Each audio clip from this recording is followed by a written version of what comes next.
You see this guy? It was determined maybe about a month and a half ago, something like that, that he would be getting an EZA on the global version first, courtesy of the vote over there. In the interest of trying to, put out more content that's global first. That's what's one of the things that they're clearly focused on doing right now. That's the topic for another day. I talked about it in my initial video on that topic, right? When we got the idea that we are going to get Vegito as the next EZA. So some time went by. Obviously, it's been about almost 2 months, something like that. And we thought it was gonna. Some of us were starting to think that it was gonna take a while, like how LR Vegito Blue took a while to give us more information on, and also Tech Hit took a little bit of time. Tech Hit took a bit of time to come to global first after the vote for him. But lo and behold, they actually finally have announced the Easy. Where's it at? The EZA for Vegito Blue coming up on the 24th. I am very excited about that. I hope you guys are as well. If you guys are hyped, be sure to hit the thumbs up. And let's blow it out of the water for Vegito. 1,500 likes. I am incredibly excited. I have been talking about this guy, and I've done numerous videos. If you want to search him up, just search up Vegito Blue What If EZA. You got to put What If in there. And you'll see the couple of videos that I've done talking about him and showing off an EZA concept for him. The first one and then the second one where I revised it. I might do one more before then. With my final version of how I think it'll go. Normally, I'm pretty accurate with the What If EZA ideas. They're pretty close most of the time. I haven't done them as much lately, but they're normally pretty close. I'm excited.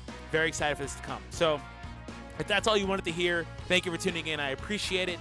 Now, what I'm going to do from here is kind of review a little bit of what's happening here in this new campaign on Global, and then close out the video by talking about kind of the teams this guy would be good on, things like that, things that we're looking for in terms of this guy, and also the concept of EZA in general, and kind of how they handled the AGL Vegito as a reference, and things like that. So just kind of summarizing this new campaign on Global right now, filled with energy. You love to see Krillin there, by the way. Max Power Reinforcement campaign is on. New SSR Goku can go into an LR. Dokkan into an LR is coming.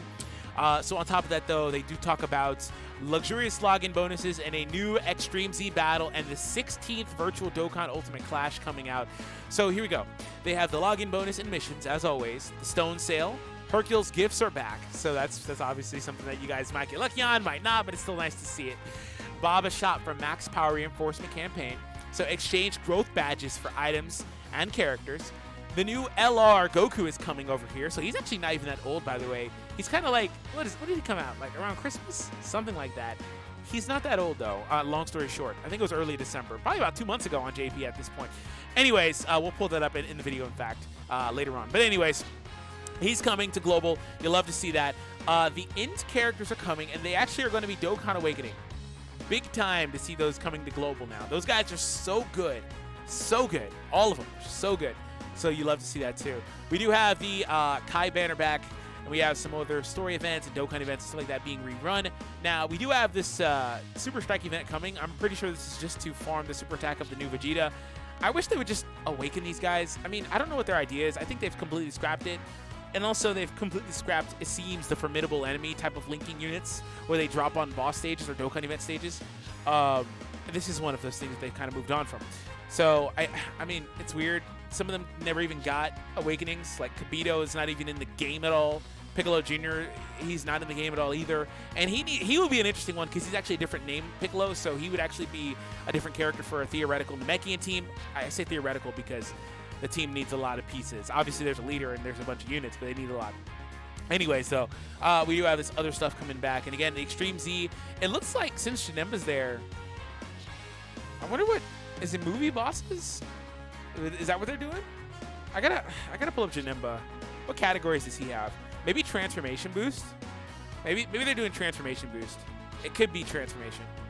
Let's pull up Janemba here. I mean, it's hold on. Let me show you guys what I'm looking at.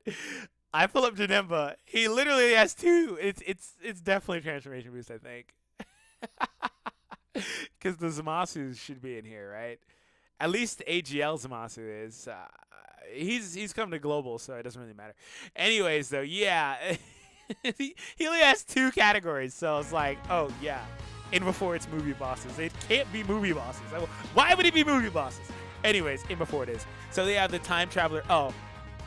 Time Traveler category, gotcha. I'm stupid. I'm stupid. I'm so hype right now. I'm so stupid. I'm so dumb. The reason he's there is because he's an extreme STR unit. Which is the sub, like, you know, the typing that's technically strong there. The actual category is the one for the category gotcha. Man, I had a huge brain fart right here. Huge brain fart. I wasted about a minute of your time. I'm sorry. I'm so sorry. The weak category is time travelers. And then they have the other stuff like the packs and stuff like that coming back as well. These events are running as well. Cells EZA is coming back too. So yeah. Yeah, that's interesting. So let's move back here. I kind of want to talk about a couple of things here. So we have Vegito up, and also I wanted to kind of double check when he came out on Global, by the way. 14th of November. Okay, I was thinking it was like right before Christmas, middle of December. I guess it was a month early. I knew it was in the middle of a month, but I guess that was a little bit earlier than I thought. So, okay, still not a huge gap.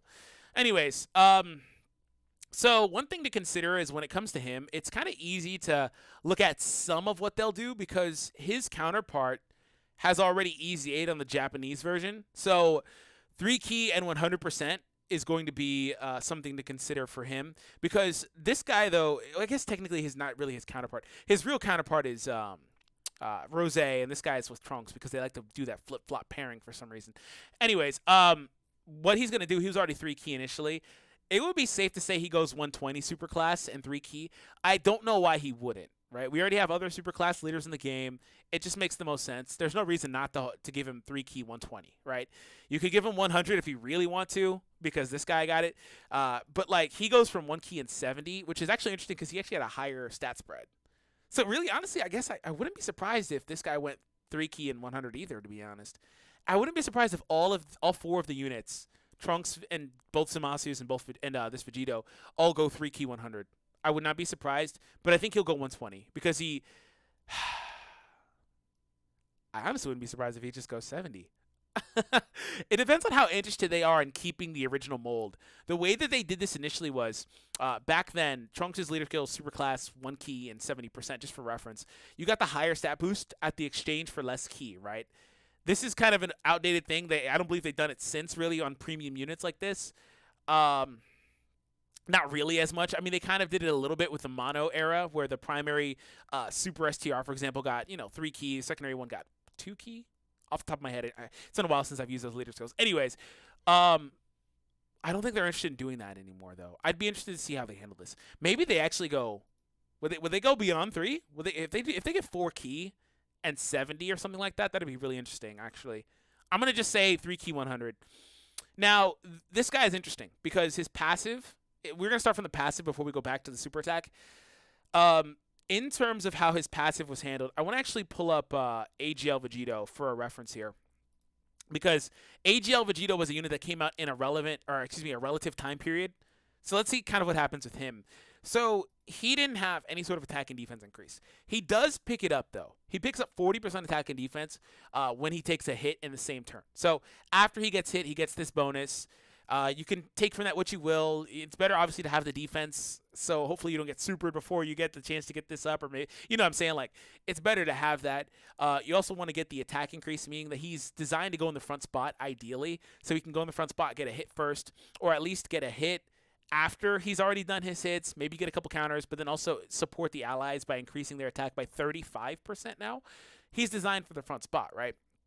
And you also can avoid super attacks. They give him this scouter built-in item mechanic and things like that, so he doesn't have to take a super when he's trying to counter a bunch of hits. So he's got an interesting design. But for many people, I don't feel this way, but for many people, he is pretty underwhelming due to the fact that you have to kind of play a certain way with him, for one.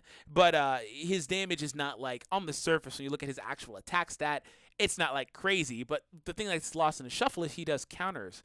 You got to think about it. All those counters benefiting from now an attack increase, potentially multiple. Like, all this stuff kind of is a cumulative thing where if he's in the front spot getting 4 or 5 counters and also doing a super, maybe an additional from the potential system, he cumulatively will do a crap ton of damage. Now, that also, same stuff applies to this guy, but on steroids, because not only does he have built-in counters, he has built-in up to 2 additional attacks. Now, one thing to mention in terms of the additionals is that they have a low chance of being super attacks. 70% chance to launch up to 2 attacks. First one is guaranteed, but only 10% chance of becoming a super attack. Now, when he got basically quote-unquote remade with the tech version coming out, they did actually buff the chance for those attacks to turn into supers by bumping it up to, I believe, 25 or so percent. I don't know why that's not loading. Let's try this again. No, it's not loading for some reason. Oh no, here it is. Okay, they bumped it up to about 25% or so chance for it to be a super attack. So that's pretty helpful, right? It's the same thing otherwise, 70% chance, first one guaranteed, yada yada. But that makes it more likely, and they even gave him an attack and defense limitless raise. But again, this guy's all offense for the most part with some defense mixed in via the raise. But another thing is the omission of counters, right? So that I said all that to say that in terms of this guy, I think they'll be very, very cautious with him in terms of how they build him because of the fact he's a mixture of both of these guys. He's a mixture. Not as good at the tanking aspect as this guy is because he gets a whopping 80%, means he takes nothing at all from normals. But this guy also gets access to a whopping 150 additional attack with multiple attacks in general and the raising of. Again, he's a cumulative but not as good because of how he was built. Now, what I think could potentially happen is if this goes up to like 50, I think honestly it's probably going up to 40. I think it's going up to 40. It might go 50. If it goes 50, now we're really talking because that means he'll be able to be very viable. He could also get stuck with the ability to only raise attack and defense after getting hit like AGL Vegito does. I don't think the Scouter thing's going to happen to him. He just would have too much going on. But the big thing is to see if he gets an attack and defense raise at the start of the turn. Or, God forbid, one on super attack. If he gets one on super attack, even if it's for like just 3 turns or something, with the litany of attacks he can do, with also having counters, his cumulative damage is going to be through the freaking roof, right? And if he gets defense raise, he's able to defend himself so much better. Even if this doesn't even go up, if he gets a defense raise, comboing that with a low mitigation would be good enough for a lot of the content in the game. So just food for thought in terms of how they could potentially build him. He is probably going to be, I don't know, it doesn't really matter in general if they're cautious or not. I think because it's a PvE game, nobody really cares that much.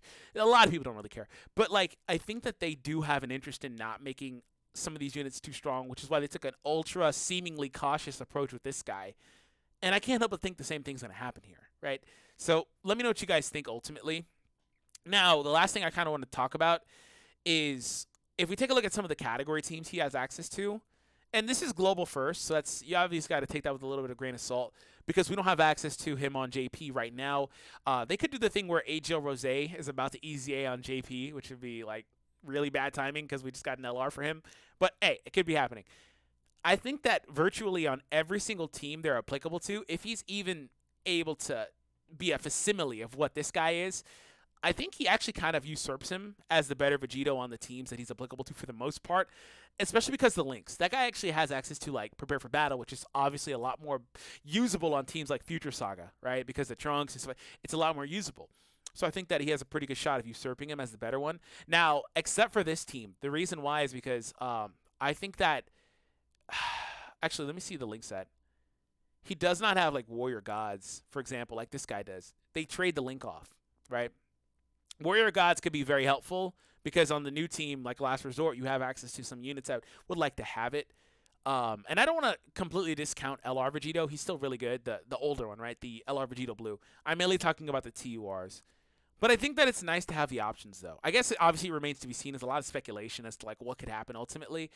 He also could wind up getting some sort of boost versus like having like so many units on your team that are from a category or like units attacking in the same turn from a specific category. They could really do a lot of stuff with him, and I'm interested to see how it happens.